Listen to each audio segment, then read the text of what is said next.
So this morning, Lady Moo Moo decided to have an almighty hissy fit. She's currently out in the field because I figured she was about to damage me, her, anyone else that was passing, anything else that was passing, and the milking machines. So sometimes you just have to ground yourself and go, yep, not now, mate. And this is one of the things that I thought I'd talk about today. When something happens on the internet, it can make people scared of seeking help, and that's justifiable, completely justifiable, and it's absolutely normal. But I wanted to address it anyway because there are a lot of things that are in place that stops it. So I thought I'd just sort of some of the questions that I've read in comments, some of the things that people have been talking about, I thought I'd just run them through them. So, is it true that my psychiatrist, stroke psychologist, stroke therapist will fall in love with me? No. No, it's not. And it's probably not what actually happened. We're trained to be really aware of our feelings, and we're also trained to be aware of our clients. And when they start to transfer feelings onto us, most of us that have been around the block a few times are cool with this, and we can have the conversation because we've had it before. Those who aren't will take it to supervision, and we'll talk it through with some old geezer like me. We put these things in place to make sure that this doesn't happen. Okay, so you're good. It's not going to happen. Is it true that I will fall in love with my mental health provider? By the way, I'm not going to say psychiatrist, stroke psychologist, stroke therapist every time because, like, seriously, it's TikTok. I'm already at over 2 minutes. You don't want to hear that. No. Again, almost certainly not.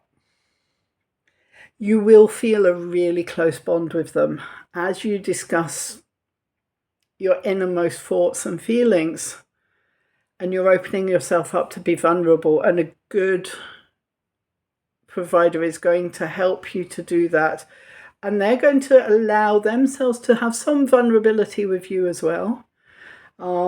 That's going to create a close bond, and it might be for some people that's the first time in their life that this has happened, that somebody has been there and they've heard them and they've listened to them and they've validated them. This can feel a bit like falling in love. It's not falling in love, but it can feel like it. It gives close feelings of attachment and fondness, but it's not love. And again, because you're in that place and you have been vulnerable with someone and you've shared your feelings, share that. If they're old like me, they're going to be fine with it, and have that discussion straight away. If they're a new therapist, then they might say, I need to take this to supervision. That's not against you. That's nothing against you, okay? That's just that they need help to help you.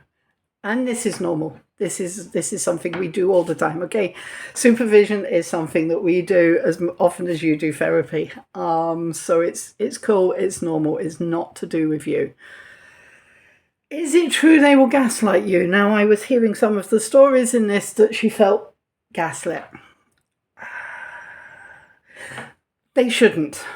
No therapist, I'm not going to sit here and say everyone's perfect because that's not true. They shouldn't gaslight you at all. If you feel that they're gaslighting you, then if you have somebody that you can trust, a friend, who's not invested apart from being, someone that you can have a conversation with, and you can talk through what happens and how you felt that, then that might give you a second opinion and an outside perspective on it.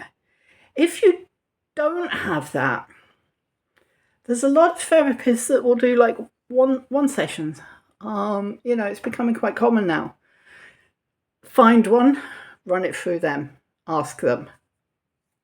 It's not a problem, okay? Don't sit with it on your mind yourself. Just run through it. Do they ask if I have suicidal thoughts or thoughts of harming myself? Yes. Absolutely.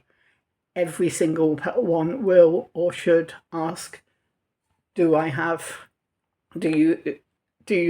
you having suicidal thoughts? Now, if you go to a CBT therapist before and possibly after the session, you'll have a questionnaire to fill in. One of the questions on that is specifically related to suicidal thoughts and feelings. And it's marked in a 1 to 10. And so, yeah, that is absolutely standard normal practice. Will you have them? Maybe you will, maybe you won't. Is it important to ask? Yeah. Yeah. If you think about it, you'll realize why. As a therapist, thankfully I've never had it. As a therapist, I do my best to be here so that someone doesn't commit suicide or harm someone else. So yeah, it's an important part. And there are people out there who do have suicidal thoughts. And they do need to be addressed. And if we don't talk about suicide, then it gets buried, and that's the worst place it can be, okay? So yes, absolutely, 100%. This is a question that kind of like came out of the underlying things that were going on. Do they pass me around from pillar to post, or will they keep me longer than they should? No.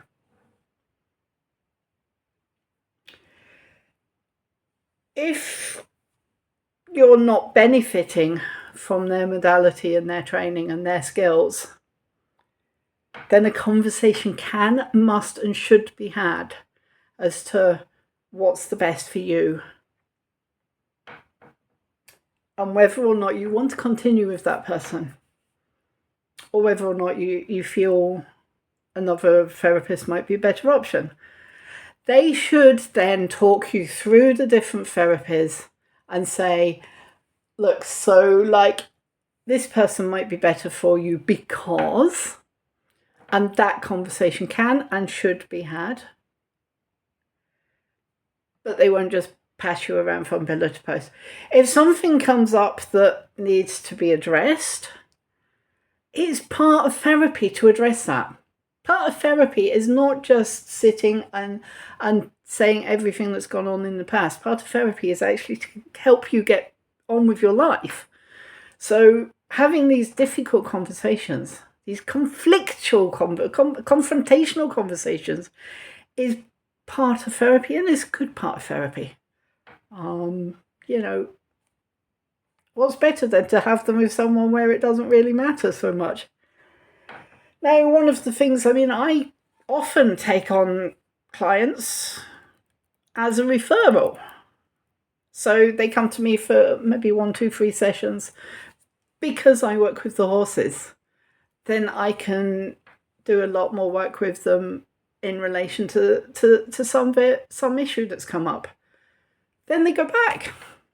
They don't leave the therapist because they don't like them. They come to me as an added extra. So, will you be passed from pillar to post? Will you be kept on longer than you need to be? No. That conversation is another conversation that should be had at the start. For long-term clients, I have that discussion week 1, or actually even in the introductory call. And week 1, we have another discussion. Week 6, we have another discussion. Week 12, we have another discussion. I want to benefit you. You're spending money coming to me. I want to make sure you're getting value for that money.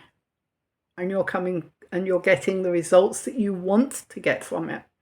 Now, sometimes we have the expectation conversation, but I want you to get that, okay? So that's good. Can I leave if I'm uncomfortable? 100%. 100% you can. You don't even have to tell the person. You can just duck out. If something has made you incredibly uncomfortable, you can have that discussion, or if it's really uncomfortable, you don't need to have that discussion. You don't owe that discussion, okay?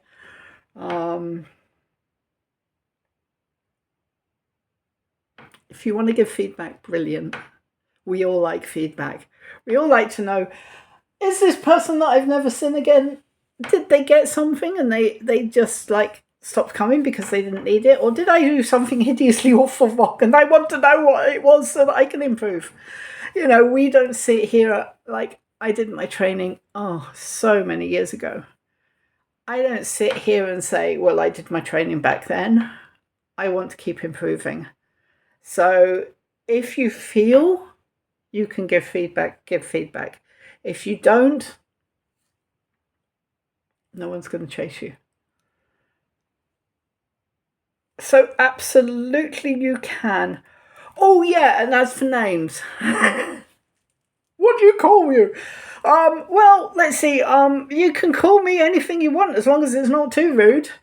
You can call me that behind my back, but to my face, try and be nice. Do I care? Nah.